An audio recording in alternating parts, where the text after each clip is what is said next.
I wake up tired in the morning. I didn't get much sleep last night. I spent hours and hours thinking, obsessing. I replay every mistake I've made over and over in my head, and always beat myself up over it. It consumes my thoughts like the mold on an apple. I can never get it out of my head. It eats me up inside. I constantly fear the worst scenario in every situation. Before first dates, I'm convinced I'm going to say the wrong things or act the wrong way. Before road trips, I fear disastrous accidents. I obsess over everything in my head. What I should have said in that conversation. Paranoia creeps in, and I feel that my friends really don't like me. The way that my boss looked at me yesterday. The fact that my mate hasn't texted me back yet, and I start debating what I did to upset him. It seems silly to others, but for me, it's real fears. It's real to me. I'm constantly glued to my phone, thriving for the approval of others, searching for my daily fixes of Instagram likes and Twitter retweets. People would never really guess what I'm going through, as I try to make my life look exciting, happy and positive online. I constantly see on Facebook that people my age are getting their dream jobs, getting engaged, having children, buying their first homes, happy, happy, happy, happy. And it makes my head want to explode. I can't help it. Does it make me a bad person that I envy their lives? Am I a bad person for wanting them to experience what I'm going through? Aimlessly scrolling for most of my day. Short-term fixes to a long-term problem, when deep down I know it's making my anxiety worse. It's like a drug. How can the name be so ironic? It's unsocial media. I cancel events I really do want to go to. When the day eventually comes and my anxiety is in full force, I have to say no. What if I did or said the wrong thing?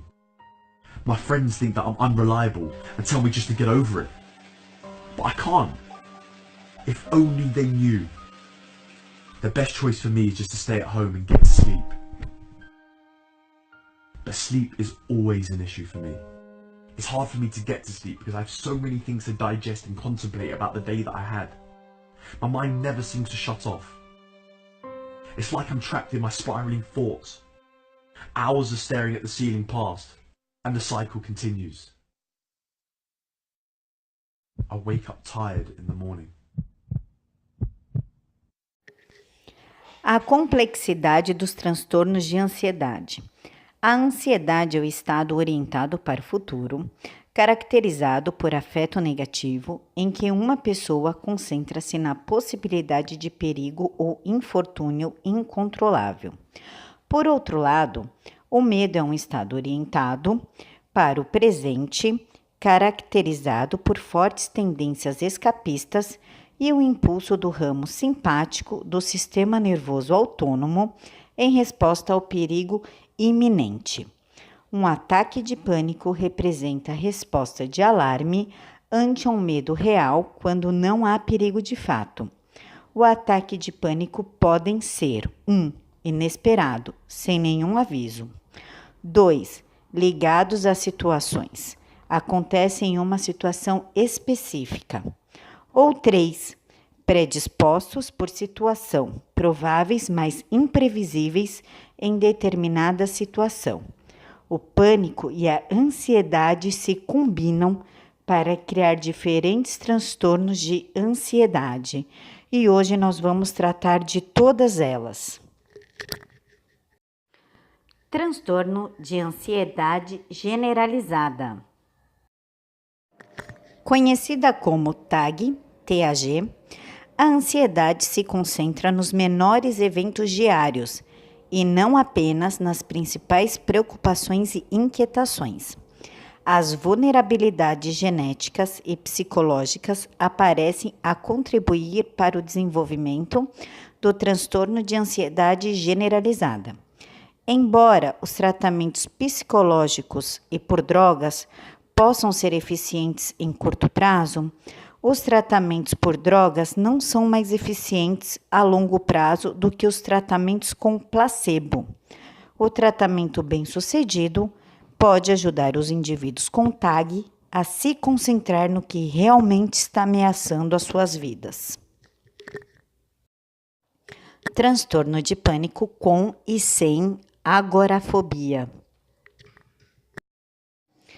No transtorno de pânico com ou sem agorafobia, medo e esquiva de situações consideradas inseguras, a ansiedade se concentra no próximo ataque de pânico. Todos nós temos vulnerabilidade genética ao estresse e muitos têm tido uma reação neurobiológica exagerada a algum acontecimento estressante, o ataque de pânico.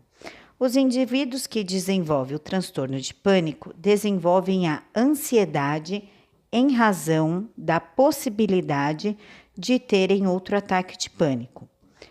Tanto os tratamentos psicológicos quanto por drogas têm sido bem-sucedidos no tratamento do transtorno de pânico.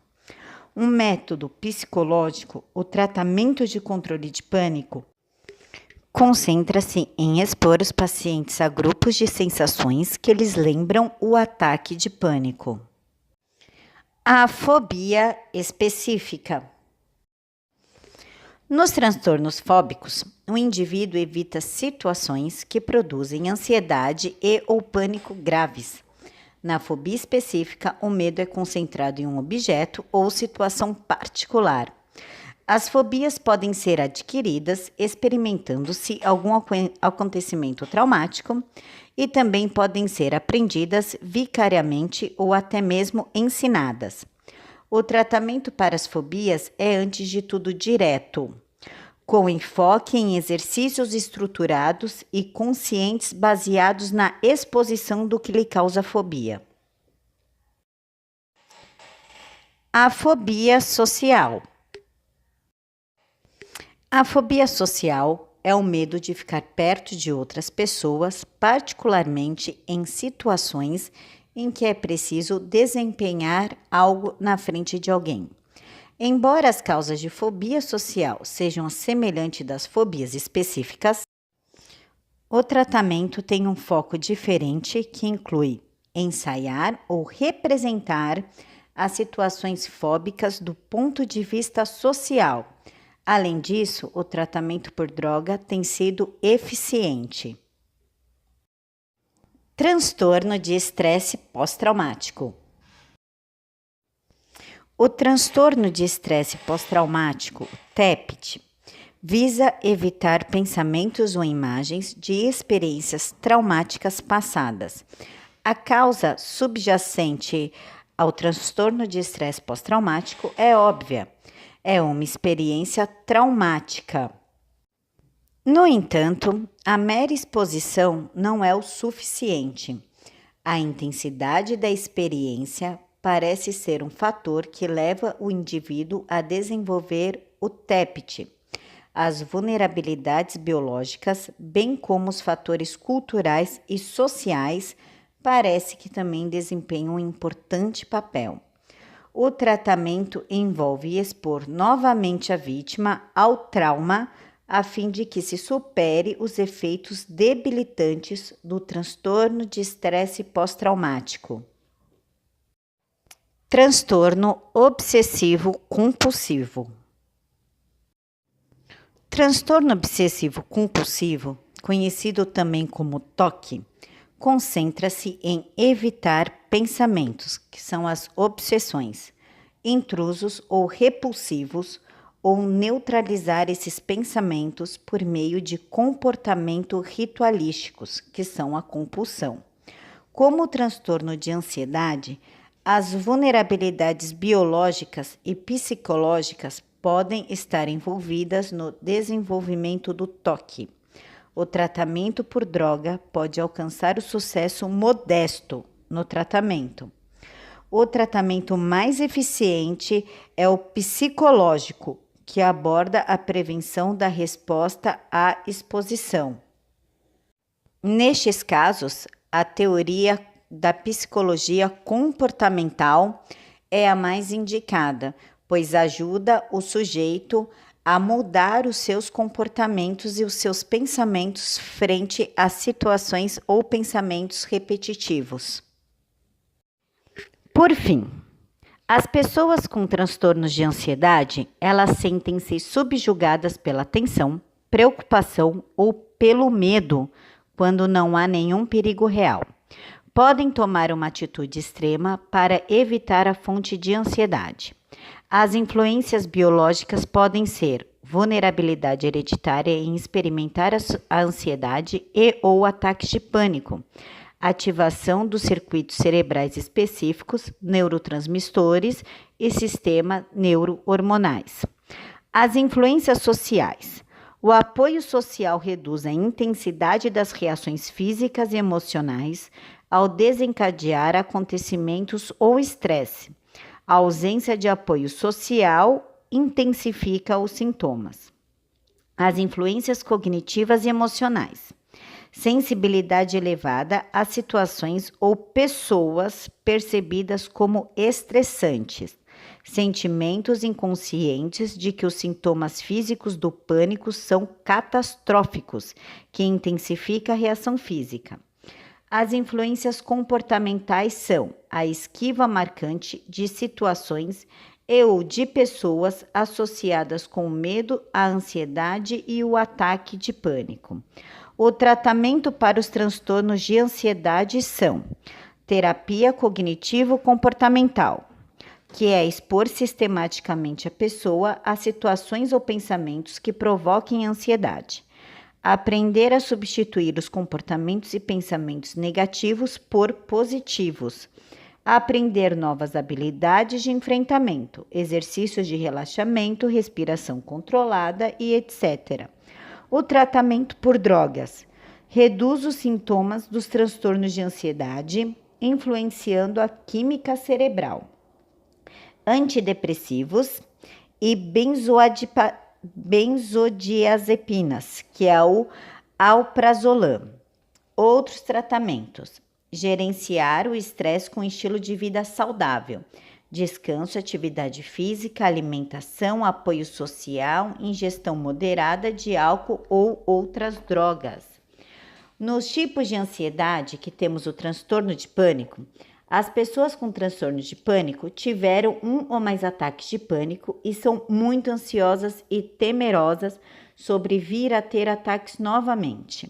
O transtorno de pânico é quando a pessoa sente preocupação que leva ao medo intenso, sensação de estar ficando louca ou perdendo o controle e sinais físicos de angústia, que é o batimento cardíaco acelerado, respiração rápida, tontura, náusea, sensação de ataque cardíaco ou morte iminente. Quando os ataques de pânico ocorrem e por quê? Eles são desencadeados por uma situação. Sempre ocorrem na mesma situação, o que pode levar à esquiva extrema de pessoas, lugares ou acontecimentos. Eles podem ser inesperados, que podem levar à esquiva extrema de qualquer situação ou lugar considerável instável, que é o agorafobia. E predispostos por uma situação, podem ou não acontecer em situação específica. Estão entre os inesperados e os desencadeadores por uma situação. As fobias. As pessoas com fobias evitam situações que produzem ansiedade e ou pânico grave. Existem 3 tipos principais. O agorafobia, medo e fuga de situações, pessoas ou de lugares onde seria inseguro ter um ataque de pânico. Centros comerciais, supermercados, ônibus, aviões e túneis. Quando chega ao extremo, a pessoa é incapaz de deixar o lar ou até mesmo um cômodo da casa específico. Começa após um ataque de pânico, mas pode continuar durante anos, ainda que nenhum outro ataque ocorra. Na fobia específica, o medo de um objeto ou situação específica desencadeia o ataque. Altura, lugares fechados, insetos, cobras ou voar. desenvolve-se da experiência pessoal ou vicária de acontecimento traumático, com uma situação ou objeto desencadeante ou de informações errôneas. Na fobia social, medo de ser chamado para desempenhar algo em que possa ser julgado, como falar em público, usar banheiro público ou interagir com outras pessoas. Outros tipos de transtorno de ansiedade. Transtorno de ansiedade generalizada, preocupação não produtiva e incontrolável sobre os acontecimentos cotidianos, sensação de catástrofe iminente mesmo após o sucesso, incapacidade de parar o ciclo de preocupação e ansiedade. Por exemplo, o medo de Irene de fracassar nos relacionamentos escolares e com a saúde, embora tudo pareça bem. Sintomas físicos de tensão muscular. Transtorno de estresse pós-traumático. Medo de experimentar novamente um acontecimento traumático. Estupro, guerra, situação de risco de morte e etc. Pesadelos ou flashbacks, referentes ao acontecimento traumático. Esquiva de sentimentos intensos do acontecimento por meio de amortecimento emocional. O transtorno obsessivo-compulsivo. Medo de pensamentos intrusivos e indesejados, que são as obsessões. Ações e pensamentos ritualísticos repetidos, compulsões, designados a neutralizar os pensamentos indesejados. Por exemplo, tentativas de suprimir pensamentos perigosos sobre sexo, agressão e religião com rituais de lavagem e limpezas compulsivos. Assistam agora mais um vídeo curtinho para vocês verem como é o ataque de ansiedade generalizada.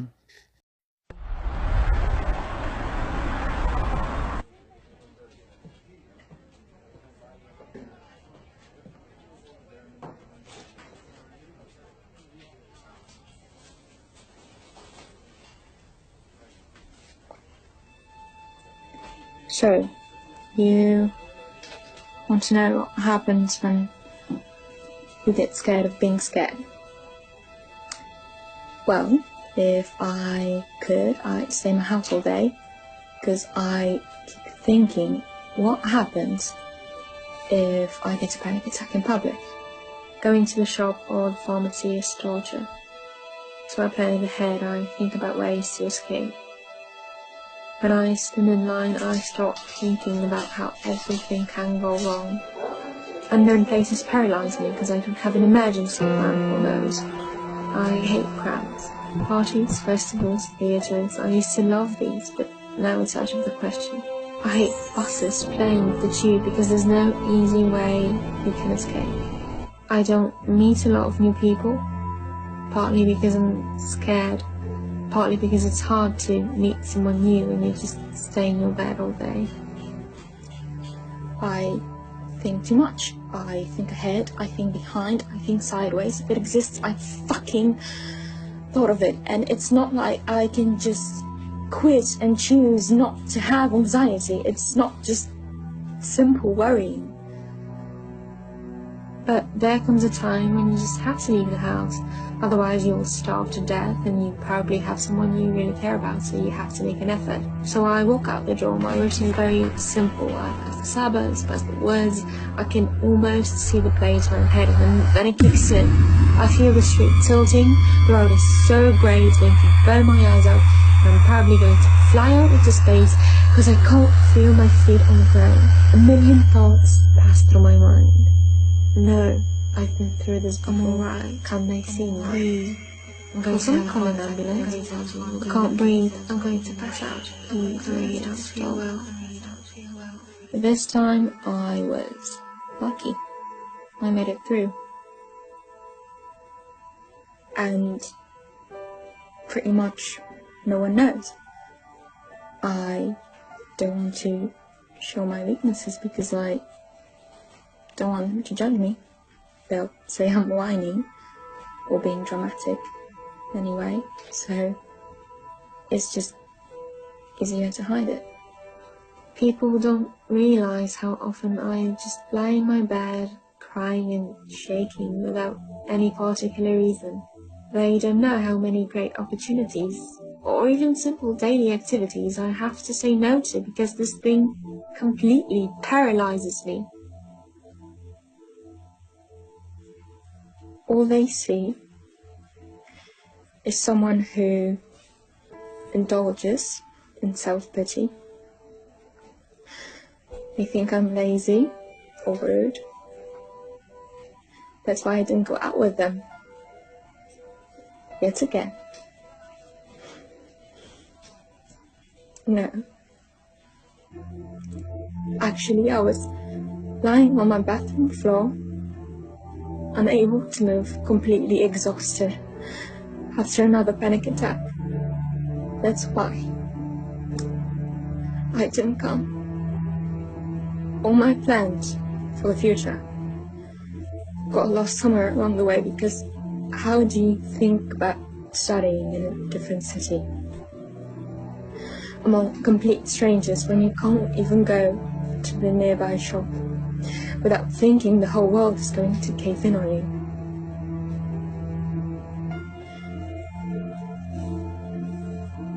And I think people just don't get it because we expect those with mental disorders to just walk around with no makeup on, and ragged clothes and dirty hair, looking like they are completely crazy. And the truth is exactly the opposite. We try to hold on to what's left of our sanity by at least trying to look normal. And when you finally open up and you tell someone, people just tune out.